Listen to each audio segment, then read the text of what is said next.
Today we'll be discussing can spam, a federal law that you as an email sender must be mindful of. So I like to pull up our data and tool model for most of our training so we can really think about what portions of this we're talking about. And so today we'll be focusing more on the right-hand side diagram where we see Salesforce in the middle, which is our constituent relationship management system, or CRM, which really houses all the data that drives our activities. But you all might be more familiar with Marketing Cloud, the application used to send communications, but there is a very close correlation between Marketing Cloud actually sending those emails and the data that it's pulling from Salesforce. And we'll also go ahead and touch on cVent, our event management application, which is also tied to Salesforce, but there's only one direction in that integration. We'll talk about this more deeply throughout the session, but I think it's important to note that there is a lot of items that are built into the tools that are going to help ensure that you're complying with CAN spam, but there are also some elements that you as the sender need to be mindful of that you might be putting into your emails and really how you send. You're going to need to have a deep understanding of the law and the difference between commercial and transactional communications and how that impacts how you'll act.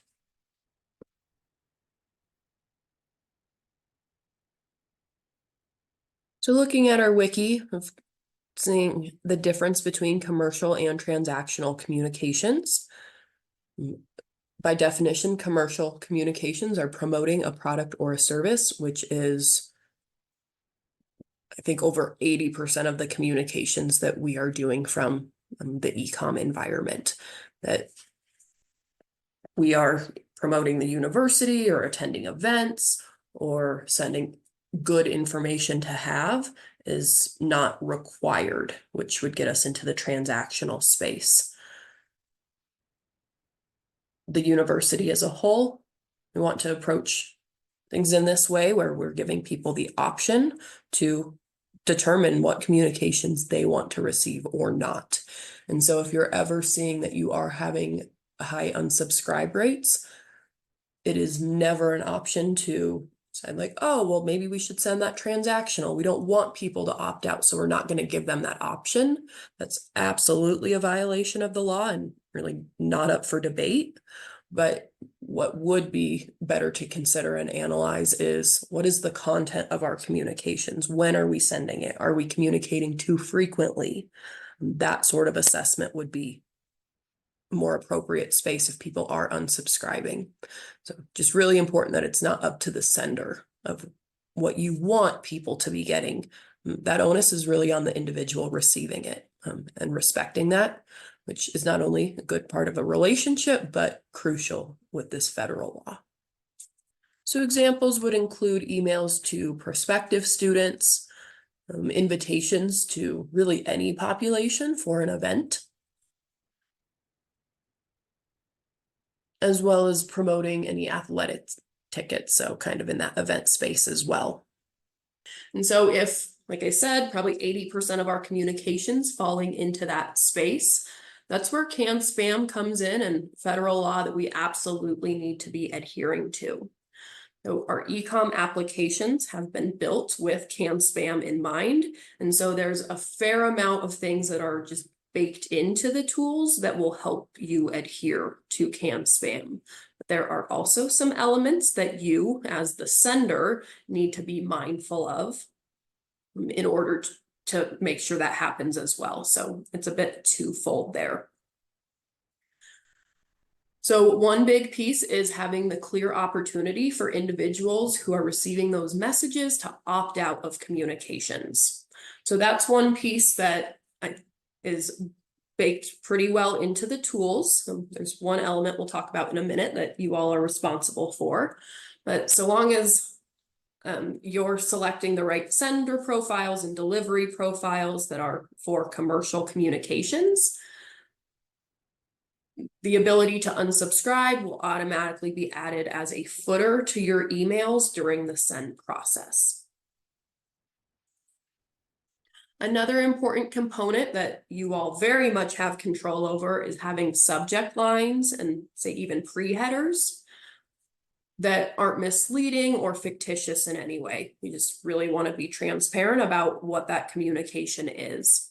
And it's not like I've seen this too often. I know an old example is like free sandwiches. Oh, register for my event. Like, that's misleading. It's not only against the law, you're probably not going to get quality engagement. And sure, not how you want to be representing yourself or your department. Another important piece is including a valid physical postal address for your department or unit. And this is a piece that is added to your footers as well during the send process. But I am aware the information that's being added to that footer automatically is stemming from information that is in your account or your business unit. And so I have seen some cases where individuals are sharing a business unit, which is awesome. No need to have your own individual business unit for this reason. But sometimes the physical address is a little bit off, or it might represent one unit and not the other. So I have seen some folks adding their own physical address at the footer of their communications rather than relying what's added to that same unsubscribed footer that is being added when all communications are being sent. Or sorry, when all commercial communications are being sent. So that encompasses the commercial space. Then on the opposite end, we have this transactional communications. And the truth about those is that CAN-SPAM doesn't apply. That federal law does not impact those transactional emails. So some of the things that we just talked about are not necessary in those communications, although a lot of people are right. You should still not be using misleading subject lines or from information or things like that. The primary difference is having that opportunity for constituents to opt out. That it doesn't need to be there. We're basically not going to respect it because this is critical information. If you don't receive this message, it could possibly risk your employment with the university or your student status with the university. So it's really for these critical required communications. So some things that examples that entails is like event registration confirmations. So might not be critical to you keeping your student employee or your student status or your employee status, but it is necessary information for you to get to attend that event. And because individuals have registered for your event, they have entered into that transactional relationship for that event only. Similarly, know before you go messages fall into that category. So we'll look deeper at this, but two good examples. Well, I guess we got three good examples. Even post-event surveys that fall into that transactional relationship. I know not documented here, but I guess other ones are like alerts that we see going out. I guess that's my best example right now, but it tends to be with these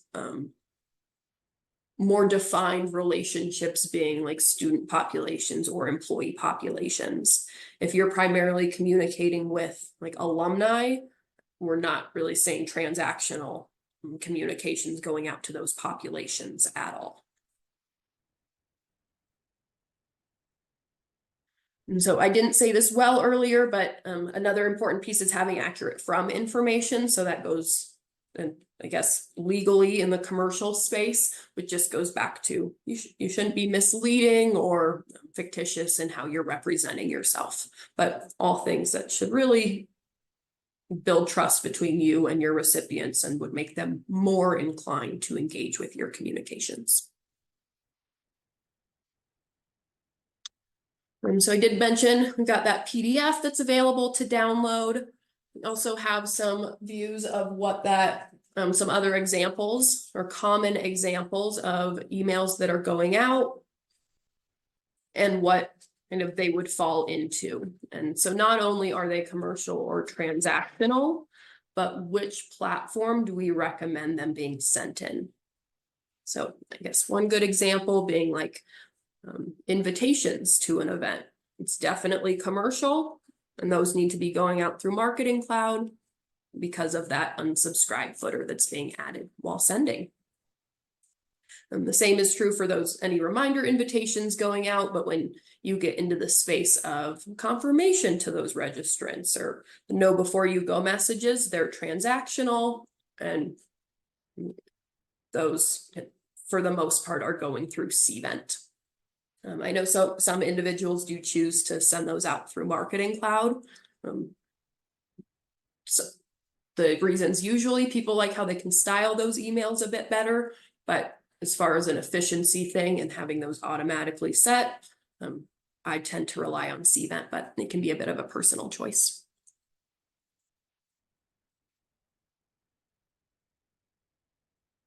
I do want to call out that sometimes we get a bit of a gray area between, like, what if you're sending a message that has commercial content in it, you're promoting a product or a service, but you also have some required information in it.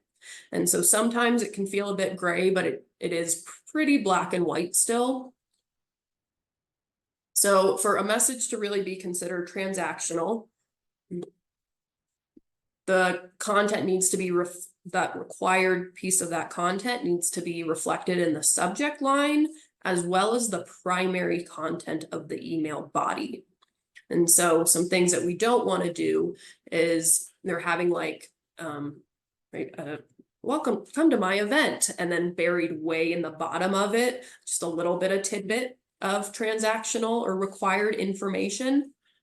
That is secondary content. So that's you need to focus on what the primary content of that message is. That's where it would fall into.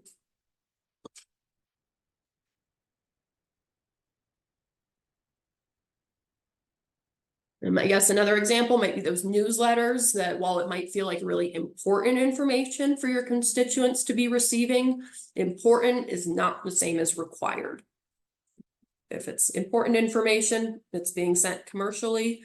And if people are feeling like they're missing that information, it's a great opportunity to engage with that constituent and try to get them opted back into your category so that they do get those important messages.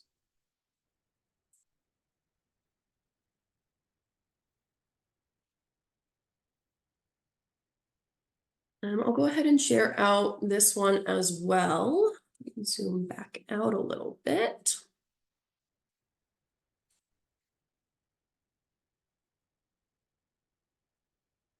So I mentioned earlier, there are some things that are baked into our tools to adhere to CAN spam, but there's also some elements that you're responsible for as a sender. So one of those comes down to your audiences and how those are how you're choosing those while you're sending. So some of us have examples where you might have nearly the exact same population. I guess I'll say students at Denver. But one is going to be commercial in nature, meaning we're applying your particular category. And so that audience is going to be a little bit smaller compared to what would be that same CU Denver students, but transactional. Again, the individuals can't opt out. We're not respecting, right? We don't have to, whether people want those messages or not. You're getting it, it's required. So we do have some naming conventions in your, either in your reports or your data extensions, so that it should call out the last part of the name of your, the name of the report or the data extension. You're either going to see this sub and then some name of your preference. It's definitely not going to be written that long. There's a character limit there.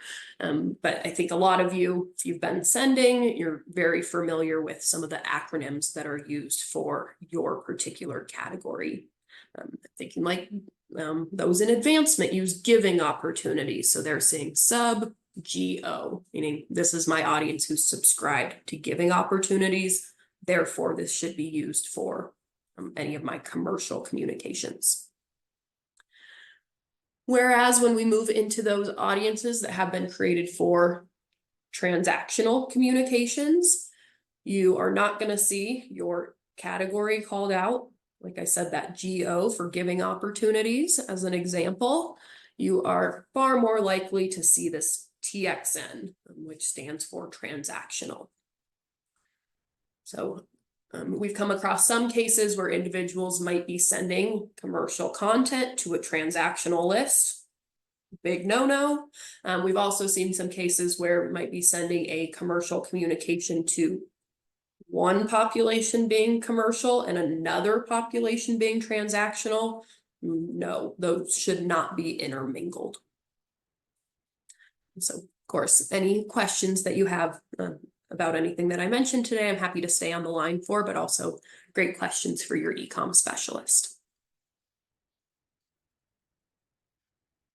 So I know this tab of this expanded audience section that I'm looking at is focused on reports, but we also, kind of similar logic, a lot of us are sending to data extensions. So the naming convention should be consistent, but the one difference between if you're sending to reports versus data extensions is that there's one more critical step that you all need to take to make sure that your data extension audiences are as accurate as possible. So basically, it's the sender's role to restart that data extension that your eComm specialist created for you. It's your job to restart it as soon or as close as possible to the next time that message is going out. And so that basically at that moment in time will pull the most recent and accurate report.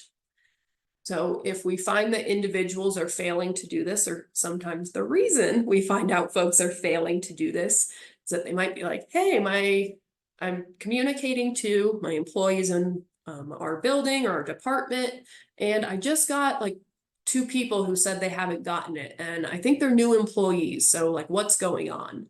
And that's when our ears perk up, like, did you run the data extension before you sent? So not only are you could be violating CAN spam and hitting people who have opted out of your communication recently, you also just might not be getting the most recent audience. So missing new employees who have come in. Well, you're probably not going to hear about it as much, but it's also not going to like remove employees who have left.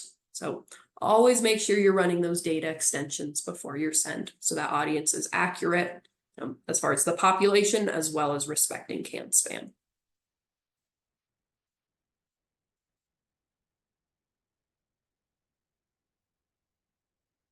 I haven't seen any violations in this space, knock on wood, in quite some time, so I hope I'm not manifesting it, but you should never, ever, ever be sending to campaigns. Well, it is something that we use to group audiences together to ultimately convert to a report, and then oftentimes convert to a data extension.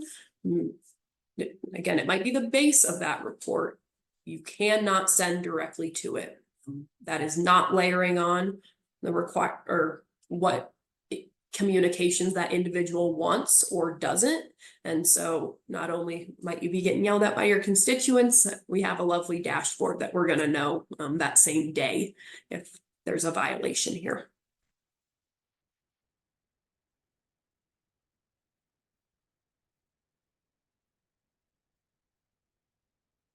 I alluded to this earlier, but some other elements that while you're either sending or creating your email that you'll need to be mindful of is sending rather, is selecting a send classification or delivery profile that usually reads CU footer for all emails. Having that delivery profile selected when you're sending is going to ensure that a footer similar to this one is going to be added to the bottom of all of your emails. So that's really the key to ensuring that this manage your email preferences option is going to be available for your constituents. So failure to do this is absolutely a CAN spam violation.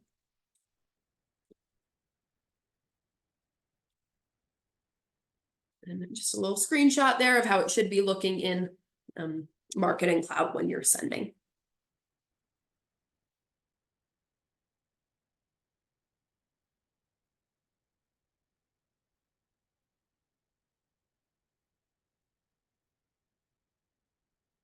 I'm going to open up one more wiki. It is linked here under the CVET emails.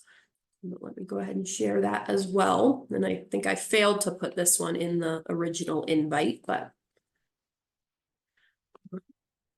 we've talked a little bit about this. We had a lot of examples of emails in CVET falling into that transactional space, but a good thing to call out.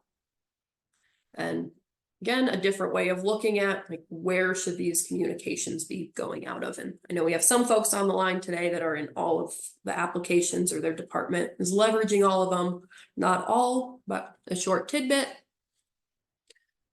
Any of these pre-event emails being an invitation, a reminder invitation, absolutely needs to be going through Marketing Cloud to a commercial audience and ensuring that that CU footer for all emails is selected as the delivery profile.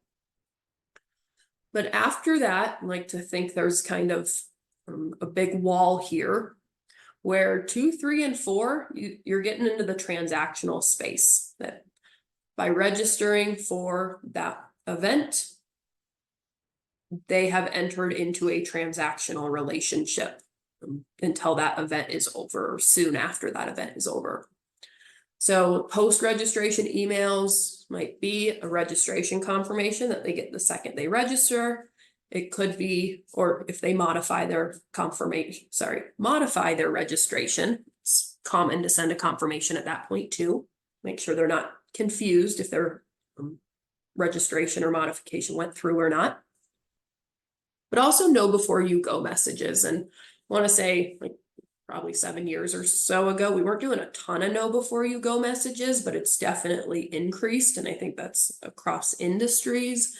That it's not only, hey, reminder, you registered for this and the event's 3 weeks away, but also like the morning of, what do I need? Where's my map? Things like that. So you don't want to get too crazy with it, but so long as it's not solely restricted to one know before you go. But definitely not sending like one message a day or even one a week. I think less common, but if folks either cancel their registration or decline, those are messages that can go out. So, and that will be the end of that transactional relationship. But moving on to 4, these post-event emails. So your actual attendees or even your no-shows, you might be sending them a message to try to get feedback on your event and make it better next time. One example that I love is you could do this while asking for feedback or not, but providing a thank you to them and sharing photos from the event.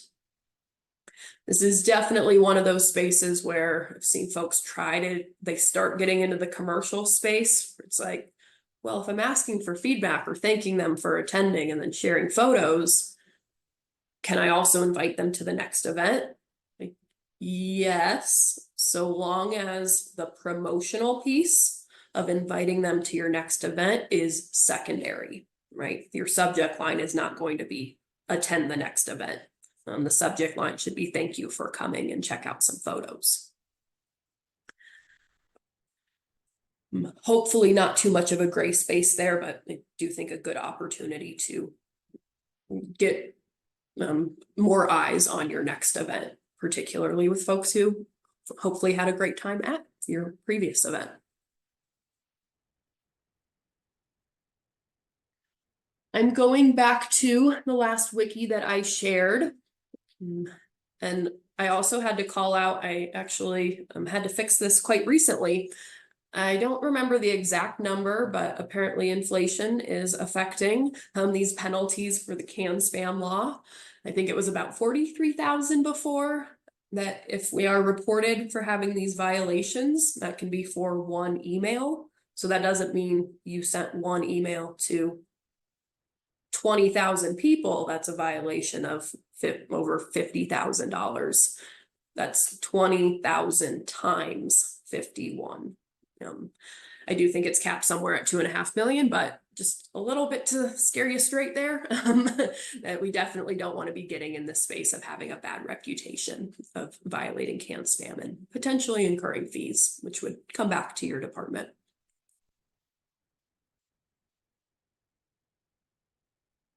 So we do have within this wiki a short little quiz there if you want to take that one, but we also have a graded quiz in here that I know I sent out in the invitation as well. I saw some folks completing it, which is awesome. It's not that long, not that I think it's only about 15 questions. So you should be able to go through that quickly, but just hopefully makes you feel safer as a sender and just all of us within the enterprise, that we all have that can spam law at the front of our minds. So if you do have a couple minutes to go ahead and complete that, I think that would be great for all. I'll go ahead and share that link right now too.